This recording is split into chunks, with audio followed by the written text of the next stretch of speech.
mencekam pertempuran pemerintah Yaman dan Houthi berkecamuk di Marib.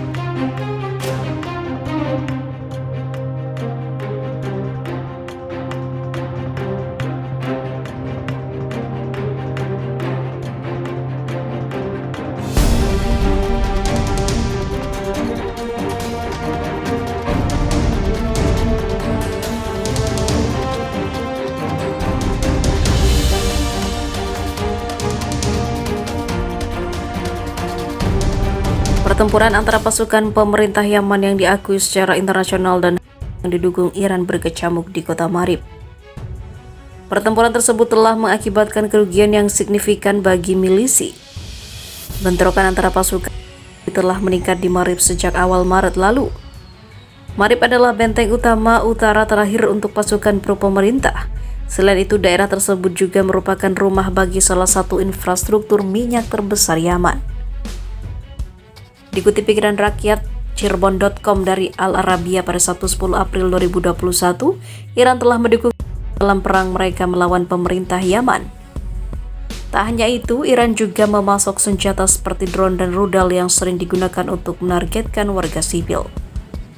Serangan di daerah itu akan membuat ratusan ladang gas dan minyak berisiko jatuh di bawah kendali kelompok yang didukung Iran. Gubernuran juga menjadi tempat perlindungan bagi ratusan ribu orang terlantar. Mereka secara bertahun-tahun sudah tinggal di sana, berlindung jauh dari perang yang pernah terjadi di tempat lain di Yaman. Sementara itu, Masjid Strasbourg sumber ketegangan Prancis-Turki. Kerangka beton Masjid Eyüp Sultan di Strasbourg, Prancis Timur telah menjadi sumber banyak keluhan, mulai dari pertikaian partisan sampai ke pertikaian lama antara Islam dan falsafah sekuler yang kuat di negara itu. Keluhan itu juga mencerminkan kekhawatiran semakin besar di dalam Uni Eropa dengan pengaruh internasional Turki yang semakin besar. Dimulai dengan klaim keprihatinan campur tangan asing khususnya dari Turki. Seorang pejabat tinggi Perancis mengajukan tuntutan hukum minggu ini atas keputusan pemerintah kota Strasbourg yang beraliran kiri yang hendak memberi subsidi pada pembangunan masjid yang dirancang sebagai masjid terbesar di Eropa. Langkah ini kebetulan terjadi bersamaan lawatan yang langka dari para pemimpin Uni Eropa ke Ankara untuk memperkecil perbedaan antara Eropa dan Turki. Mendasari kedua isu ini, menurut analis Uni Eropa bergantung pada Turki sebagai benteng yang mencegah banjir pengungsi besar-besaran. Negara-negara Uni Eropa membutuhkan Turki. Kalau Turki membuka perbatasannya, apa yang akan terjadi? Kata pakar Muslim Erkan Toguslu, dosen di Universitas Katolik Leuven. Ia juga memperingatkan pengaruh Ankara yang semakin besar di kawasan Eropa yang menyebar melalui Islam yang nasionalis sifatnya. Peringatan itu tampaknya didengar Presiden Prancis Emmanuel Macron. Dia telah bertengkar secara pahit dan pribadi dengan rekan setaranya dari Turki, Recep Tayyip Erdogan, mulai dari isu-isu konflik di Libya dan Suriah sampai ke eksplorasi minyak dan gas oleh Turki di bagian timur Laut Tengah. Baru-baru ini fokus Macron beralih ke dalam negeri dan bulan lalu dia memperingatkan Ankara agar jangan ikut campur dalam pemilihan presiden Perancis tahun depan. Pemerintahannya juga menarget kelompok-kelompok Turki yang dicurigainya. Para anggota parlemen Perancis juga sedang memperdebatkan produk legislatif untuk memerangi ekstremisme yang akan melarang dana asing untuk kelompok keagamaan. Di antara kelompok yang ditarget adalah Asosiasi Turki Miligorus, salah satu penyandang dana utama untuk Masjid Strasbourg. Dalam wawancara dengan radio Perancis beberapa waktu lalu, Menteri Dalam Negeri Perancis yang berhaluan garis keras Gerard Darmanin mengancam akan membubarkan Miligorus dan kelompok lain yang dinilainya musuh Republik. Dan dia mencatat penolakan Asosiasi Turki untuk menandatangani piagam pemerintah yang baru berupa penentangan terhadap ekstremisme.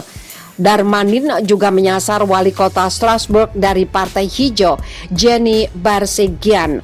Ia menyesalkan dukungan dana hampir 44 miliar rupiah bagi Masjid Strasbourg.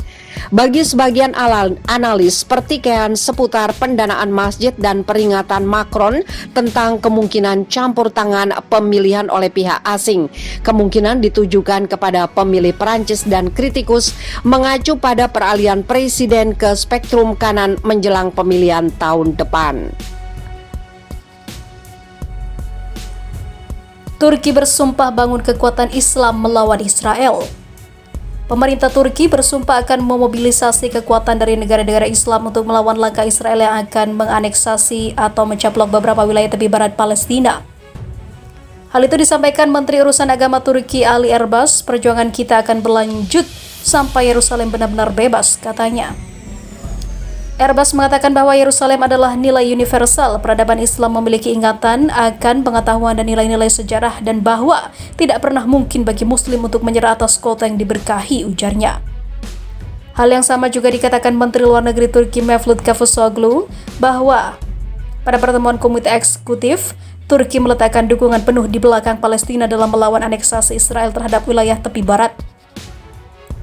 Umat komunitas Islam tidak akan pernah menyerah untuk negara Palestina yang berdaulat dengan Quds al-Sharif sebagai ibu kotanya. Katanya, Quds al-Sharif adalah nama lain untuk kota Yerusalem. Erbas yang juga seorang profesor menunjukkan bagaimana pemerintah Turki berusaha mengadopsi perjuangan Palestina dan menjadikan Yerusalem sebagai alasan menyatukan umat Islam Timur Tengah untuk melawan Israel. Komentar Erbas adalah bagian dari retorika anti-Israel dengan menggunakan narasi agama. Retorika yang meningkat juga mulai menyarankan untuk mengubah Hagia Sophia, museum kuno sebelumnya gereja di Istanbul, menjadi masjid. Pemerintah Turki sekuler pernah menghindari narasi keagamaan dalam urusan politik, tetapi para pemimpin negara itu saat ini melihat tujuan mereka sebagai langkah yang semakin religius. Turki pernah bertemu dengan Iran dan Malaysia serta negara-negara lain untuk membahas mata uang Islam dan stasiun televisi Islam selama setahun terakhir. Komentar oleh pejabat agama utama Turki adalah indikasi bagaimana Turki ingin menentang rencana Israel untuk aneksasi beberapa wilayah tepi barat.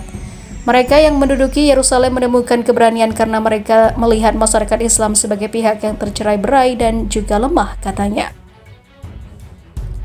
Menteri Luar Negeri Turki Mevlut Cavusoglu mengatakan bahwa rencana aneksasi oleh Israel menghancurkan semua harapan perdamaian abadi di Timur Tengah. Diplomat Ankara tersebut kerap menolak menyebut nama Israel dalam pertemuan Komite Eksekutif Kerjasama Islam. Jika kekuatan pendudukan melewati garis merah, kami, negara-negara Muslim harus menunjukkan bahwa ini akan memiliki konsekuensi, ujarnya. Setelah Presiden Amerika Serikat yang dulu atau mantan Presiden Amerika Donald Trump mengumumkan keputusannya untuk memindahkan kedutaan Amerika Serikat dari Tel Aviv ke Yerusalem, Turki menjadi tuan rumah pertemuan negara-negara Islam untuk mengkoordinasikan upaya melawan kebijakan Amerika dan juga Israel, ungkapnya.